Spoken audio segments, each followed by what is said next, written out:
Hi friends, cooler frame చూడండి damage అయింది. దీనికోసం కూలర్ ఫ్రేమ్ మార్చడానికి, మోటార్ మార్చడానికి, వాటర్ పంప్ మోటార్ మార్చడానికి మిషన్తో కట్ చేసి తీసేసామన్నమాట.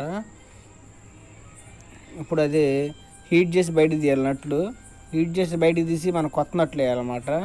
చూడండి, అది ప్లాస్టిక్లో ఉంటుంది కాబట్టి దాన్ని బయటకు తీయడానికి షోల్డర్ నట్ యూజ్ చేసి ప్లాస్టిక్ మెటల్ చేసి బోల్ట్ బయట తీయడం జరిగిందనమాట. దాంట్లో వెనక హోల్ వేసుకుని దాంట్లోంచి పెద్ద నట్టు వేయాలన్నమాట. పెద్ద నట్టు వేసి దాని మీద పెట్టి బిగించుకోవాలి దీన్ని. ఇప్పుడు చూడండి, ఇది పెద్ద నట్టు ఒకటి కొనుక్కొచ్చాము. 4 కొనుక్కొచ్చాము. 4 వైపులు వేసి ఫ్రేమ్ కొత్తది తెచ్చి కొత్త బోల్ట్లు వేసి బిగిస్తున్నాం అనమాట. ఫ్యాన్ కొత్తది ఇప్పుడు దీనికి. చూడండి, మోటార్ కొనుక్కొచ్చాం. ఫ్యాన్ మోటార్ కొత్తదే, నీళ్ళు లాగే మోటార్ కొత్తది. ఈ 2 మోటార్లు కూలర్కి మెయిన్ కాబట్టి ఈ 2 మార్చాము. Thank you friends. ఇలాంటి మరిన్ని వీడియోల కోసం సబ్స్క్రైబ్ చేసి లైక్ చేయండి.